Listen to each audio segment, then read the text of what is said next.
That's not a bad surface find. I eyeballed this lure. It's a decent sized lure. I don't know if there's any hooks left on it. This thing wasn't lost that long ago because the treble hooks are still on it. It's probably about a $10 to $15 lure. Not bad. Good way to start off the day. Got a good rattle in there. Should have some teeth marks on that bad boy. And we got something looking silver out of this hole. It's about the size of a quarter. It's pretty banged up. I'm gonna go rinse it off in the water. Let's see what we got.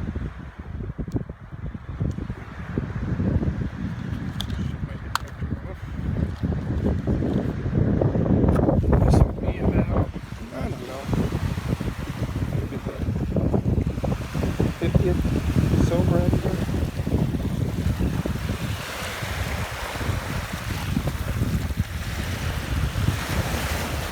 It's pretty banged up. I don't know what that is. It's thick.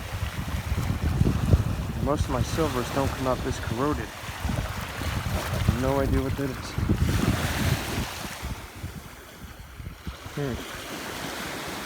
This feels like it could just be a lead weight, but much too thin for that. I don't see any recognizable markings on that. But it's heavy. I think I'll try and clean it up. What's that?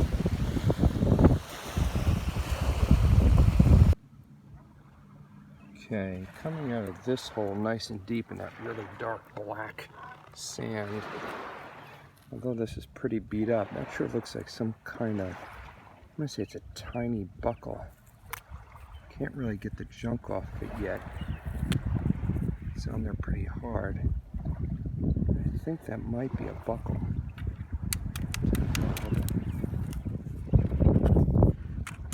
I don't want to do too much to it. That might be a nice little buckle. I'm gonna go home and carefully clean that up. And it could be old. Yeah, it's a buckle. Tiny little buckle.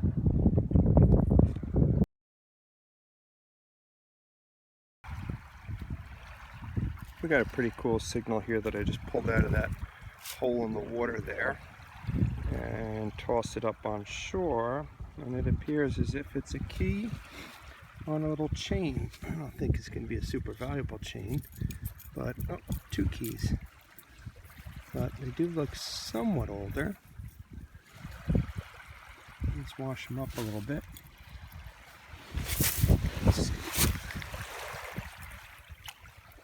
They tell us what kind of key they are. Got numbers on them.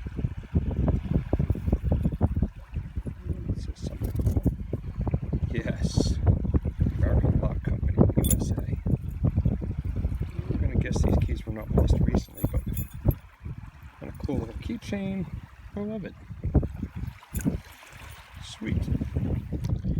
I love pulling these older lures out, these classic vintage lures, because there's always a way you can find some kind of script on it.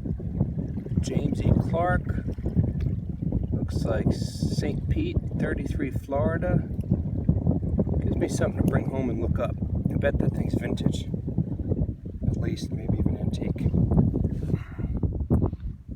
Okay, we got a pretty clean looking coin here. Look at all the junk it's in. And although I've been getting a lot of it might be a Wheatie. Yep. Finally a coin in here I think I can actually read. That might be. I think it's a 38. Sweet.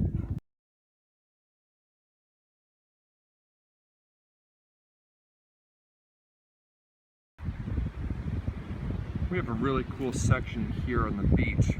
I'm on the ocean now, but the tide's bringing sand in now where the cut used to be, so that's all brand new sand. You don't get a lot of targets there. But on the back end of it, where you can see this all this harder sand, wind-blown sand. This is exactly where stuff collects. See how all the broken up shells stuff is all in here in the darker sand. This is where the top sand's been blown off right along the rock wall. And I picked up about a dozen bullets and lead balls. Here's really my first artifact that popped out. It's tiny and it's flimsy, but that's some kind of snap, some kind of dressing pin or something, and it's old. This is a good example of an area that has a blown off section of the beach where the stones are all starting to protrude and show themselves. Look what's sitting on the top here. Although I've probably picked up about 50 of these already. We've got three lead balls sitting on top, 2, 3, and a piece of copper shrapnel from World War II. We're practicing shooting munitions out in the ocean. This stuff gets all brought in. So I'm going to run this line and hook with something more than just these lead balls. You can see all the stones exposed all the way down. And persistence pays off, because this certainly doesn't look like a lead ball, and it is not a small bullet. It looks copper, and I almost think I see a shank on it. And that is a flat buck. I'm not seeing the design on it. There's definitely some sort of shank on the back I'm not really familiar with.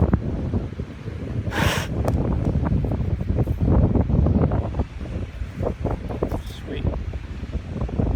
Flat buck.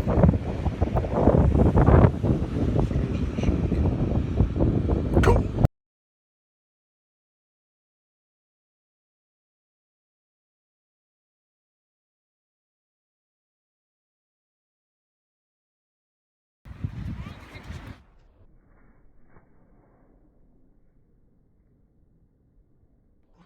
There you go.